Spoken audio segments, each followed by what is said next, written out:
Shalom jemaat Tuhan yang terkasih. Semoga saudara dalam keadaan yang baik. Saudara yang terkasih, keadaan yang sulit membukakan banyak hal yang mungkin tidak kita sadari dalam kehidupan kita. Kesulitan seringkali membukakan permasalahan yang lama terpendam dalam keluarga kita. Mungkin itu sifat-sifat asli kita atau bahkan natur keberdosaan yang kita miliki. Salah satu hal yang umumnya dibukakan dalam keadaan sulit di dalam kehidupan kita adalah rasa tidak puas. Namun tentu hal ini bukan maksudnya tidak puas dalam kerohanian kita. Karena seperti halnya dalam Wahyu 3 ayat 14-22, dalam surat pada jemaat Laodikia kita justru tidak boleh cepat puas diri dalam kerohanian kita. Tetapi sebaliknya, kita tidak boleh merasa tidak puas dengan apa yang telah Allah berikan dalam kehidupan kita. Bapak Ibu saudara yang terkasih dalam Tuhan, seringkali dalam kesulitan jika kita renungkan kembali, kita seringkali merasa tidak puas dengan keadaan kita.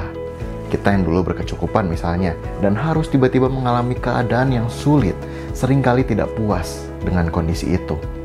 Kita yang tidak pernah sakit, yang kemudian harus mengalami sakit, mungkin kita mengeluh dan bertanya kepada Tuhan, mengapa Tuhan mengizinkan hal itu.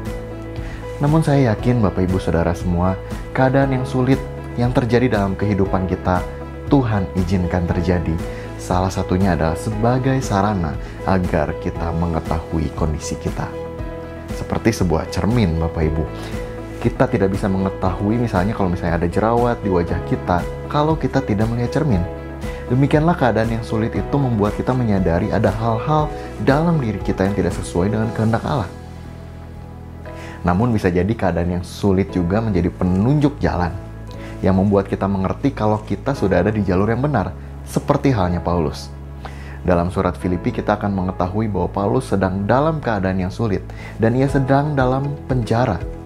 Kita juga melihat bahwa jemaat Filipi saat itu memberi bantuan pada Paulus.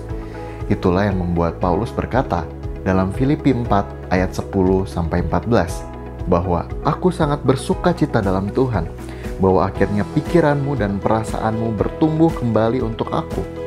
Memang selalu ada perhatianmu, tetapi tidak ada kesempatan bagimu. Kukatakan ini bukanlah karena kekurangan, sebab aku telah belajar mencukupkan diri dalam segala keadaan. Aku tahu apa itu kekurangan dan aku tahu apa itu kelimpahan. Dalam segala hal dan dalam segala perkara, tidak ada sesuatu yang merupakan rahasia bagiku. Baik dalam hal kenyang maupun dalam hal kelaparan, baik dalam hal kelimpahan maupun dalam hal kekurangan. Segala perkara dapat kutanggung di dalam Dia yang memberikan kekuatan kepadaku. Namun baik juga perbuatanmu, bahwa kamu telah mengambil bagian dalam kesusahanku. Bapak Ibu saudara-saudara yang terkasih di dalam Tuhan, pertanyaan yang mungkin muncul ketika kita membaca hal ini adalah, apakah ketika mengatakan itu, Paulus sedang tidak menghargai pemberian jemaat Filipi? Tentu saya yakin tidak.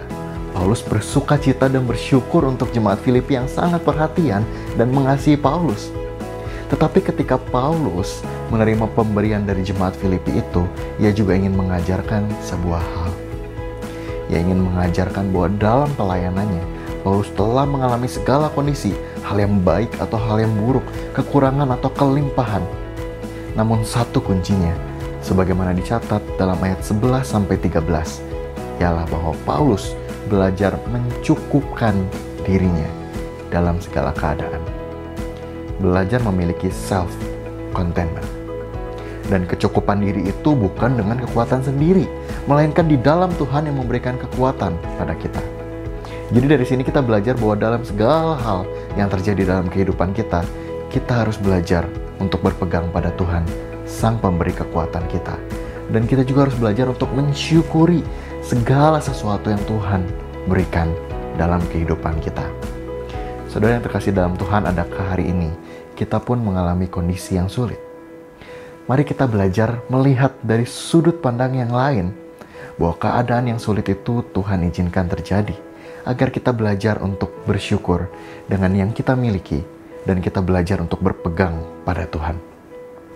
Karena itu, marilah kita memulai bersyukur pada Tuhan atas segala sesuatu yang Tuhan berikan dalam kehidupan kita, agar kita memiliki self-contentment dan kita tidak mudah bersungut-sungut. Tuhan Yesus memberkati kita semua.